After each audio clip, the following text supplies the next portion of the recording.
Hi friends, ಈ ಒಂದು ವಿಡಿಯೋದಲ್ಲಿ ನಾನು ನಿಮಗೆ ಬಹಳ ಇಂಟ್ರೆಸ್ಟಿಂಗ್ ಇನ್ಫಾರ್ಮೇಷನನ್ನು ತಿಳಿಸ್ಕೊಡೋದಕ್ಕೆ ನಿಮ್ಮ ಮುಂದೆ ಬಂದಿದ್ದೀನಿ.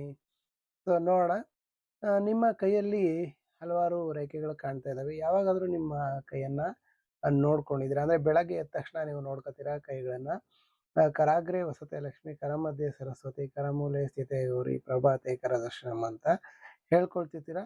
ಅಂದರೆ ಅದರ ಅರ್ಥ ನಮ್ಮ ಕರದಲ್ಲಿ, ಅಂದರೆ ನಮ್ಮ ಕೈಯಲ್ಲಿ ಆ ಕರಾಗ್ರೆ ವಸತೆ ಲಕ್ಷ್ಮಿ ಅಂದರೆ ಕರದ ಅಗ್ರದಲ್ಲಿ, ಅಂದರೆ ಮೇಲಿನ ಭಾಗದಲ್ಲಿ ಲಕ್ಷ್ಮಿ, ಕರ ಮಧ್ಯೆ ಸರಸ್ವತಿ, ಕರದ ಒಂದು ಮಧ್ಯಭಾಗದಲ್ಲಿ ಸರಸ್ವತಿ, ಕರಮೂಲೆ ಸ್ಥಿತೇ ಗೌರಿ ಅಂದರೆ ಕರ ಮೂಲೆಯಲ್ಲಿ ಗೌರಿ ಸ್ಥಿತರಾಗಿರುವಂಥದ್ದನ್ನ ಕಾಣ್ತಾ ಇದ್ದೀವಿ. ಹಾಗಾಗಿ ಬೆಳಗ್ಗೆ ಎದ್ದ ತಕ್ಷಣ ನಾವು ಹಸ್ತವನ್ನ ನೋಡ್ತೀವಿ ನಮ್ಮ ಹಿಂದೂ ಸಂಪ್ರದಾಯದ ಪ್ರಕಾರ.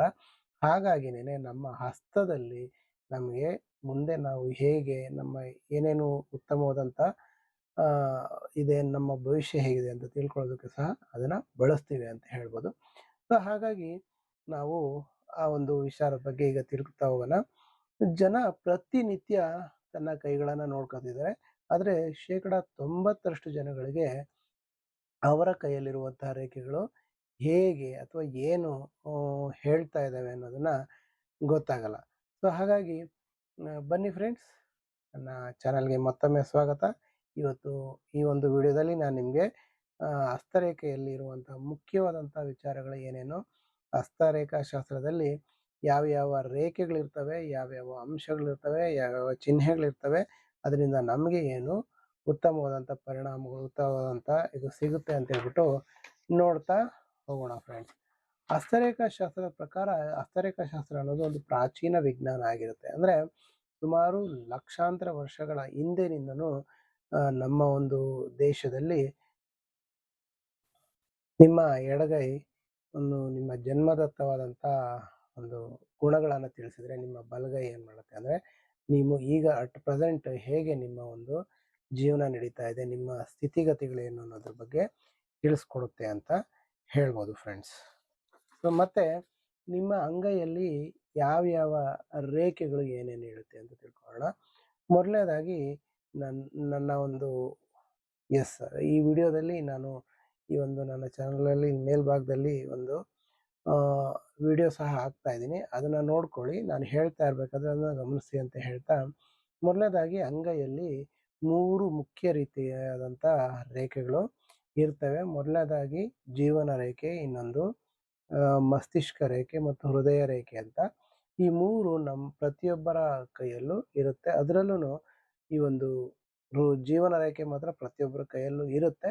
ಆದರೆ ಹೃದಯ ರೇಖೆ ಮತ್ತು ಮಸ್ತಿಷ್ಕ ರೇಖೆ ಎರಡು ಮರ್ಜ್ ಆಗಿ ಒಂದೇ ರೇಖೆ ಇರುತ್ತೆ ಕೆಲವರ ಕೈಯಲ್ಲಿ ಎರಡು ಸಪ್ರೇಟ್ ಆಗಿರುತ್ತೆ ಅಂತ ಹೇಳ್ಬೋದು.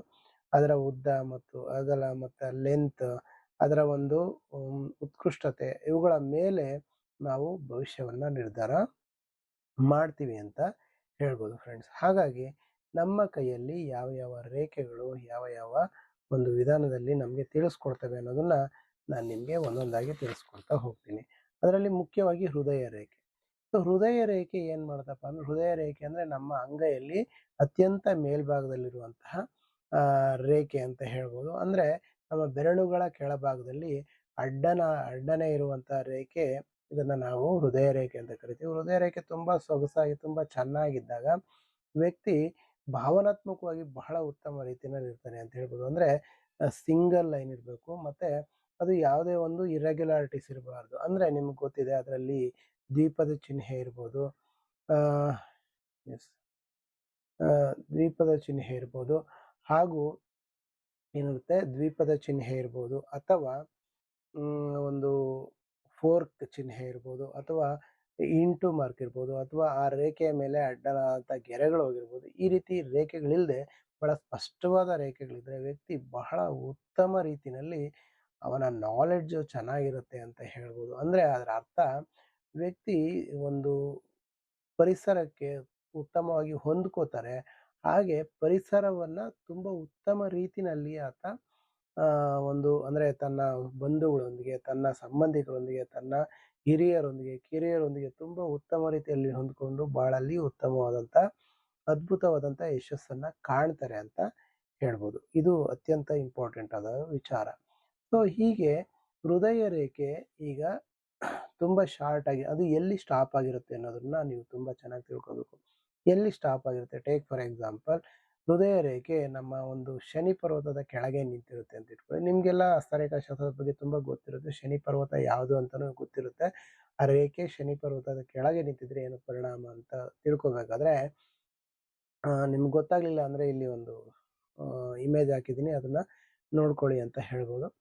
ಇಲ್ಲಿ ನೋಡಿ, ಈ ಒಂದು ಹೃದಯ ರೇಖೆ ಶನಿ ಪರ್ವತದ ಕೆಳಗೆ ಇದೆ ಅಂದರೆ ವ್ಯಕ್ತಿ ತುಂಬ ಹಾರ್ಡ್ ವರ್ಕ್ ಮಾಡ್ತಾರೆ ಅಂತ ಹೇಳ್ಬೋದು. ತುಂಬ ಹಾರ್ಡ್ ವರ್ಕ್ ಮಾಡ್ತಾರೆ, ತುಂಬ ಹಣಕಾಸಿನ ಒಂದು ಅಂದರೆ ಫಿಸಿಕಲ್ ಬೀಯಿಂಗ್ಸ್, ತುಂಬ ವಸ್ತುಗಳನ್ನು ತಗೋಬೇಕು, ತುಂಬ ಒಂದು ಜ್ಞಾನವನ್ನು ಸಂಪಾದಿಸಬೇಕು ಅನ್ನೋದರ ಬದಲಾಗಿ ವ್ಯಕ್ತಿ ಸಾಕಷ್ಟು ಹಣ ಮಾಡಬೇಕು, ಸಾಕಷ್ಟು ವೈಭೋಗವನ್ನು ಅನುಭವಿಸ್ಬೇಕು ಅನ್ನುವಂಥ ಮನೋಭೂಮಿಕೆಯನ್ನು ಹೊಂದಿರ್ತಾರೆ ಅಂತ ಹೇಳ್ಬೋದು. ಮನೋಕಾಮನೆಯನ್ನು ಹೊಂದಿರ್ತಾರೆ ಅಂತ ಹೇಳಿದ್ರೆ ತಪ್ಪಾಗಲ್ಲ ಅಂತ ಹೇಳ್ಬೋದು. ಮತ್ತೆ ಅದೇ ಹೃದಯ ರೇಖೆ ಒಂದು ಗುರುಪರ್ವತದ ಕೆಳಗೆ ಬಂದು ನಿಂತಿದೆ ಅಂದ್ರೆ ವ್ಯಕ್ತಿ ಬಹಳ ಆದರ್ಶವಾದಿಯಾಗಿರ್ತಾರೆ.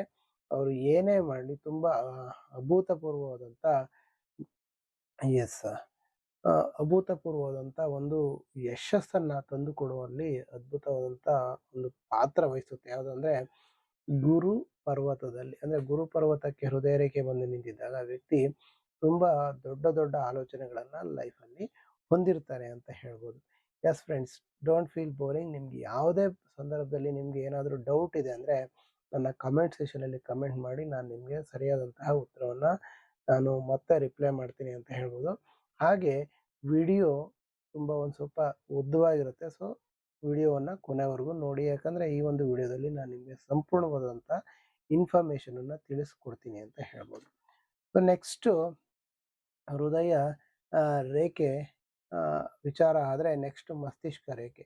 ಮಸ್ತಿಷ್ಕ ರೇಖೆ ಅಂದರೆ ಕೆಲವು ಕೇಳಿದಿರ, ಜೀವನ ರೇಖೆಯಿಂದ ಮೊದಲುಗೊಂಡು ಅದು ಅಡ್ಡಲಾಗಿ ಒಂದು ಬುಧ ಪರ್ವತದ ಕೆಳಗಡೆ ಬಂದು ನಿಲ್ಲುವಂತಹ ಒಂದು ರೇಖೆಯನ್ನು ನಾವು ಏನಂತೀವಿ, ಮಸ್ತಿಷ್ಕ ರೇಖೆ ಅಂತೀವಿ. ಬುಧ ಪರ್ವತದ ಕೆಳಗೆ ಅಂದರೆ ಒಂದು ಹೃದಯ ರೇಖೆಯಿಂದ ಕೆಳಭಾಗದಲ್ಲಿ ಬಂದು ನಿಂತಿರುವಂತಹ ಇನ್ನೊಂದು ರೇಖೆ ಅಂತ ಹೇಳ್ಬೋದು. ನಾವು ಪ್ಯಾಸಿವ್ ಮಾರ್ಸ್ ಅಂತ ಕರಿತೀವಿ.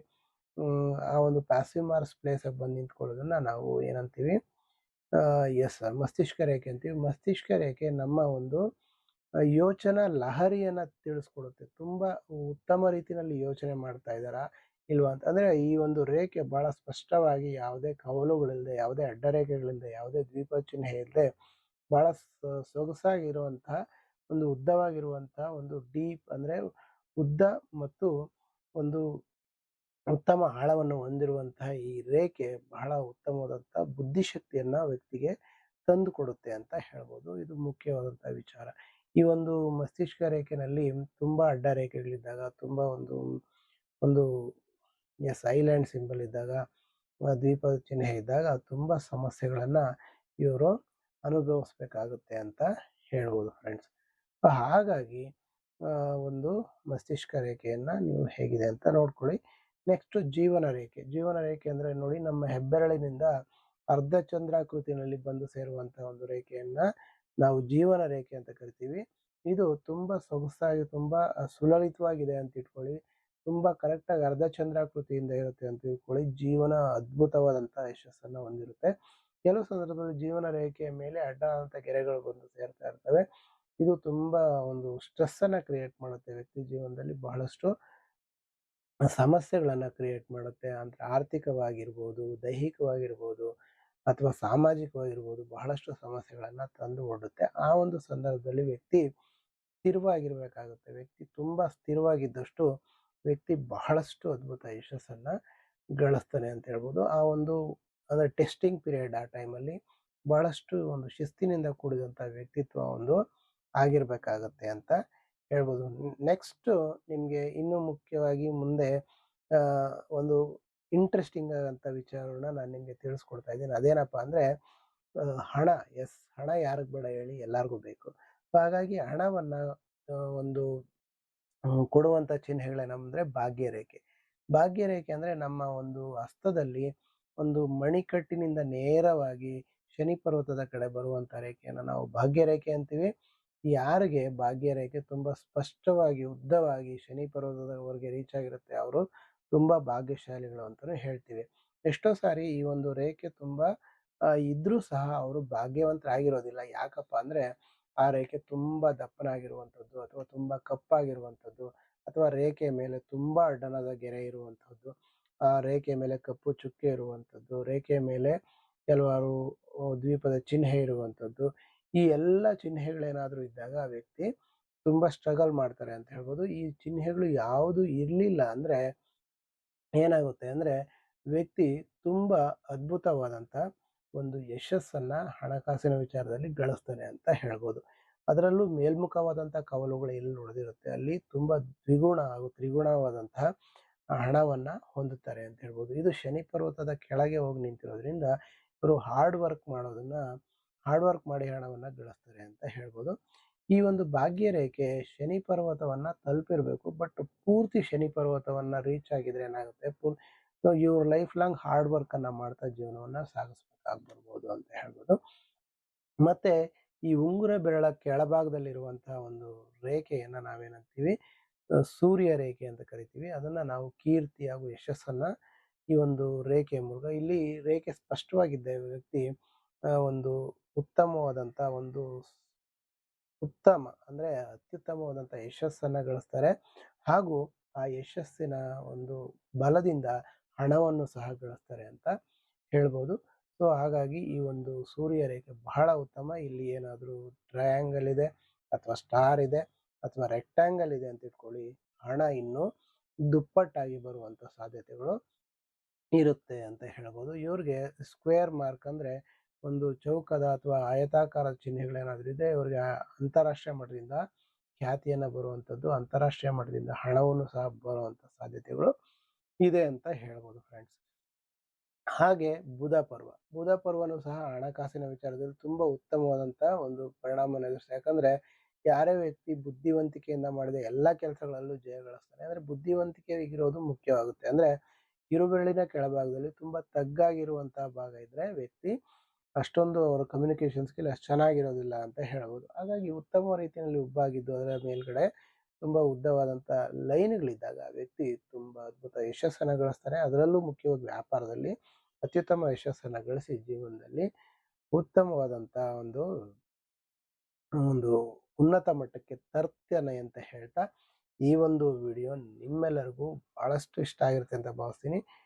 ನೋಡಿ, ನನ್ನ ಒಂದು ಈ ತರ ಫೇಸ್ ಕ್ಯಾಮ್ ವಿಡಿಯೋಗಳು ನಿಮ್ಗೆ ಇಷ್ಟ ಆಗುತ್ತೆ ಅಂತ ಆದ್ರೆ ನೀವು ನನ್ನ ಒಂದು ಕಮೆಂಟ್ ಸೆಕ್ಷನ್ ಅಲ್ಲಿ ಈ ತರ ಫೇಸ್ ಕ್ಯಾಮ್ ವಿಡಿಯೋಗಳು ಮಾಡಿ ಅಂತ ಕಮೆಂಟ್ ಮಾಡಿ.